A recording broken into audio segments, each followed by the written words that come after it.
how do you think things went with the schedule you ended up using and getting back immediately afterward? Obviously the game worked out our way, so the schedule seemed to work out in a decent way. I talked to our leadership group today, and they felt better than they did a year ago at Nevada, going out to the field and stuff. So I guess it was a positive as we look at it. Sitting on a plane at 3 a.m. Central Time and not taking off yet is pretty frustrating to, again, as you're going through today's scheduling of what things are, and getting back at 6 a.m. is tough, and coming back in today and doing those things. But we're not the only team in the country that has to do that now. But you wish it was looked at in the big picture sometimes.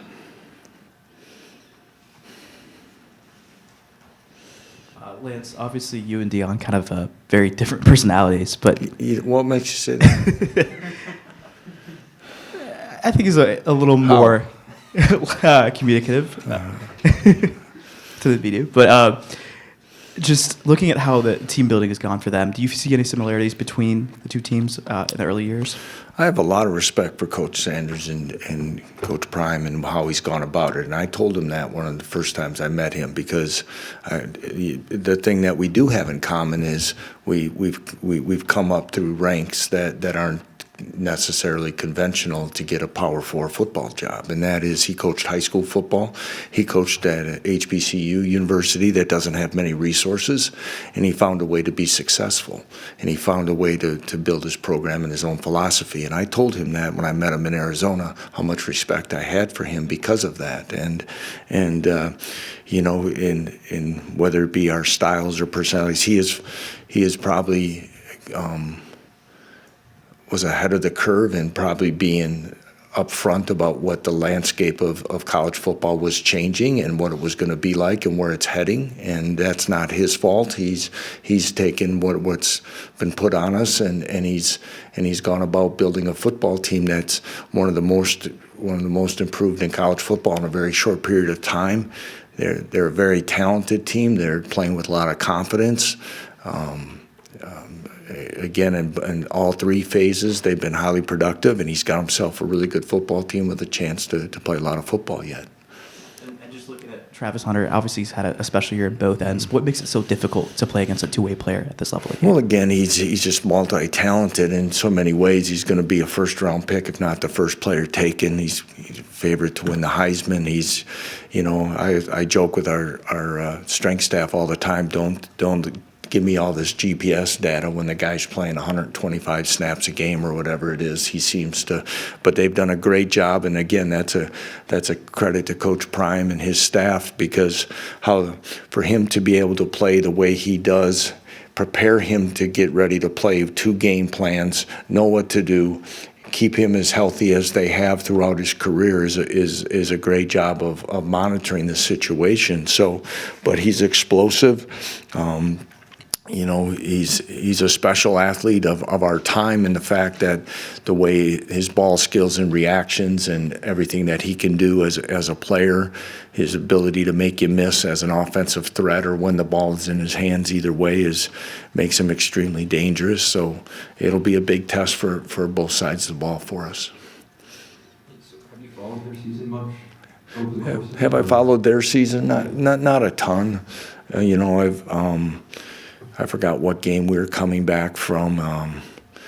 The Baylor game, I caught the end of that, part on the radio and part on television. When I got home, watched a little bits here and there of them. But again, this is a team we haven't played. This is a team that we really didn't have a ton of crossover film on as far as opponents, as far as how it falls for us. So really, I'm still about a third of the way through all the film that I'll get through. But I know of just watching them in these last few weeks, they're very impressive and schematically, defensively, getting after you, being aggressive. Like I said, they're disruptive in so many ways. I know a year ago there was something, I think their offensive line is vastly improved, and again, a lot of playmakers in a lot of different areas that when they get people in space, they're tough to bring down. We saw LJ exit the game on Saturday. Just give any update on LJ Arnold's status. LJ did a few things today. I don't know. I'd put him in the highly questionable spot right now. Yeah, lost him, and other guys had to step up, but we'll see where he's at. Maybe you hit on it a little bit there, but with Travis, have you seen a player do what he's doing in terms of playing both sides of the ball at such an impressive level, going back to Division III days or something like that? I don't remember anybody like this that plays that many snaps and that much both ways. Not, usually it's a guy that might be used situationally. If it's an offensive player, maybe situationally as a nickel or something. Or if it's a guy that's a corner, they'll use him in sweeps and bubble screens and things like that. To see him play as much is definitely something that's very uncommon.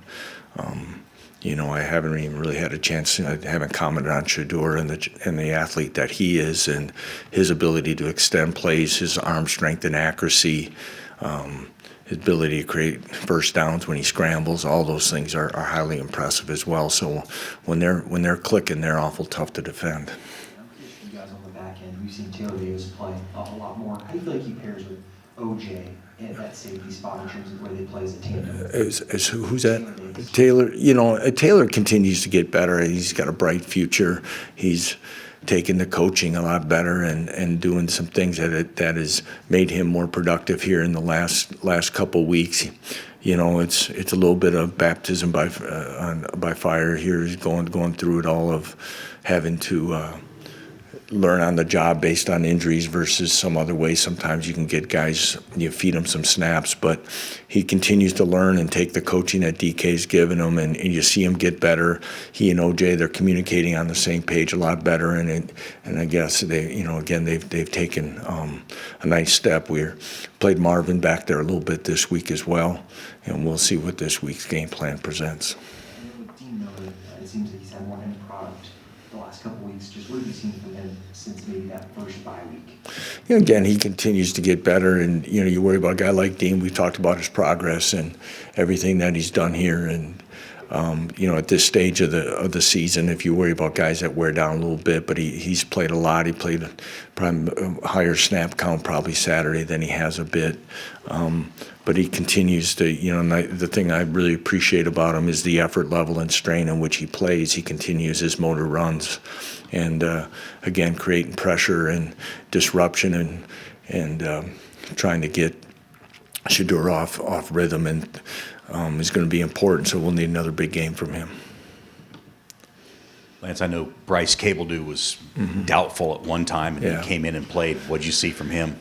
Yeah, he kind of progresses. One of those we're kind of wait and see, and we probably got a lot more out of him than we anticipated. Then when Logan went down, of course, we had to make another move there and move Bryce over. So Kelvin did a good job stepping in, but Bryce is, it's still pretty tender. We got to see where it's at, but he continues to work hard, and I thought he had a nice game. And then what are the challenges that the safeties and corners face with the way Colorado throws it and the things they can do in space? Well, again, like you kind of hit it right there. It's the way they can stretch it with speed and and concepts, and when they want to get the ball in people's hands, and they're aggressive at all times. But when they get the ball to guys in space, you got to rally and tackle well, and they've created a lot of missed tackles, by secondaries across the country all year, and that'll be something that we got to be good on. How challenging is senior day, like somewhere else? Yeah, it's again, as I've said all year, Matt, is our guys have handled things so well. I think it is what it is, and where those things are at. I think again, when you talk about part of your senior season or your college career, it's the friendships and relationships and things like that. Many times, I think you look back at things, you talk about times in the locker room, you talk about trips, you talk about bus rides, whatever those are, and hopefully that's what this group will continue to grasp onto, some of the great memories, and hopefully we'll be able to create some more here in the last couple weeks. And the thing I'll say is, got to be careful that, we have a lot of guys that'll be recognized on Saturday, and though I want them to reflect and enjoy all that, it can't overtake you emotionally. That drains you so much. I've been part of some teams where that's been, where don't play very well because it becomes an emotional drain of, especially right before kickoff sometimes. So hopefully maybe that'll be a small positive of not being, in Lawrence per se. But we've talked about it again, and senior day to me sometimes is like a homecoming game. It's, as a football team, it's your job to go out and play well so you have a great memory of it and win a football game. And if we can balance that, I don't want to take it away from the guys, but if we can balance those things of what the day is, hopefully we can make it a special day for them. We ask you this every year, but your memory of this particular senior class, what will stand out to you, whether that's individually or collectively? There's going to be so many with this group because, the ones that, especially the ones that were here for all four with us, the ones that stayed, the ones that believed, the ones that were really program changers in what they've done, not just on the field, but how they've gone about it daily, and have, that bought into what was being done and saw the benefits, and hopefully, when we have former players come back and watch practices and stuff, I hope that there'll be those type of guys that come back and they talk about the ones that the days when they were here and what they helped implement and put into this program.